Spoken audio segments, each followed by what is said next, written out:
ભરૂચ જિલ્લા કોંગ્રેસ સમિતિ ખાતે પ્રદેશ પ્રવક્તા નરેન્દ્ર રાવતની અધ્યક્ષસ્થાને પત્રકાર પરિષદ યોજાઈ હતી।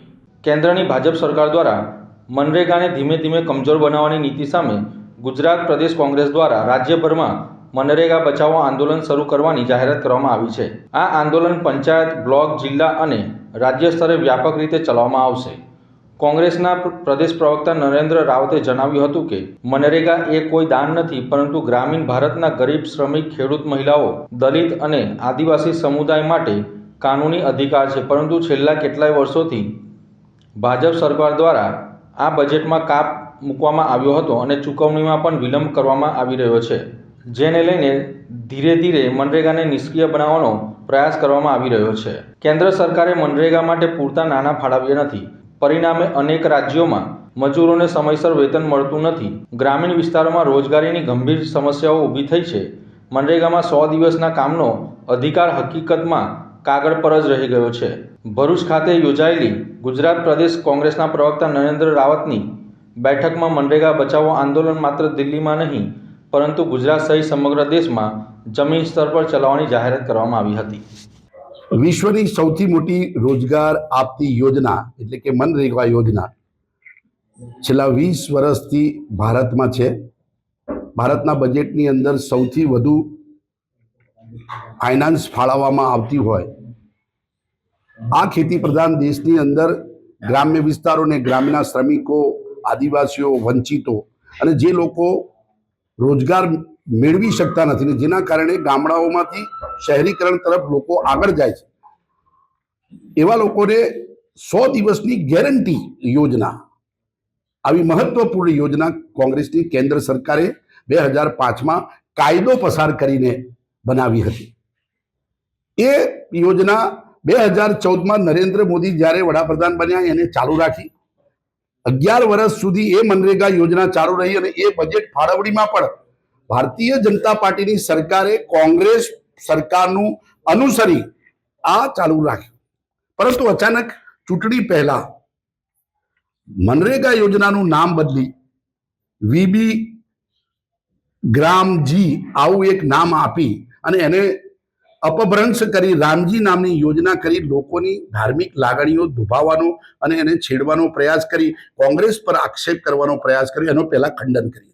સૌથી પહેલા આ યોજનાનું મહાત્મા ગાંધીજી જે વિશ્વ પિતા આપણા પિતાના નામે હતું એ નામ બદલ્યું, એનું કોંગ્રેસ પક્ષે સખ્ત વિરોધ કર્યો છે કે આ પૂજ્ય મહાત્મા ગાંધીજીનું અપમાન છે, આ દેશનું અપમાન છે। એક તરફ ગંભીર વિચારધારા સાથે ગાંધીજી માટે સૌથી પહેલા વાત કરતી ભારતીય જનતા પાર્ટી, બીજી તરફ આ પ્રકારે પૂજ્ય મહાત્મા ગાંધીનું નામ જે મનરેગામાંથી નીકાળ્યું છે એ બાબતનો કોંગ્રેસ પક્ષે સખ્ત વિરોધ કર્યો છે અને શરમજનક ગણાવ્યું। હવે મનરેગાની બાબતમાં કેન્દ્ર સરકારે જે સુધારા કર્યા, અમે એને કાયદો બનાવેલો અને અધિકાર આપેલો, એમ્પ્લોયમેન્ટ ગેરંટી સ્કીમ આપેલી, એની સામે વધારે દિવસના નામે એ કાયદાને નબળો કર્યો। પંચાયતી રાજને ખતમ કરવાનો પ્રયાસ કર્યો। નીચલા લેવલથી લોકો જોડાઈને જે પ્રકારે આ યોજનાની અંદર કામ કરતા હતા એની સામે સરકારીકરણ કરી એના ઉપર કંટ્રોલ કરવાનો જે પ્રયાસ કર્યો છે એનો અમારો સખ્ત વિરોધ છે। આ કાયદો રહેવો જોઈએ, એ અધિકાર રહેવો જોઈએ, એની અમારી માગણી છે। અને આ બાબતે કેન્દ્રમાં ઓલ ઇન્ડિયા કોંગ્રેસ સમિતિ દ્વારા સમગ્ર દેશની અંદર મનરેગાની બાબતમાં આંદોલન થશે। અત્યારે સમગ્ર ગુજરાતની અંદર પ્રેસ કોન્ફરન્સ આવતીકાલથી તાલુકા કક્ષાએ, જિલ્લા કક્ષાએ, શહેરી કક્ષાએ, ગ્રામ્ય સ્તરે, તમામ સ્તરે મનરેગા યોજનાને નબળી પાડવાનો જે પ્રયાસ કર્યો અને સમાજના છેવાડાના માણસને અન્યાય કરવાની જે વાત થઈ છે એ લોકો સુધી પહોંચાડવા માટે કોંગ્રેસ પક્ષ આજથી આંદોલનની શરૂઆત કરે છે।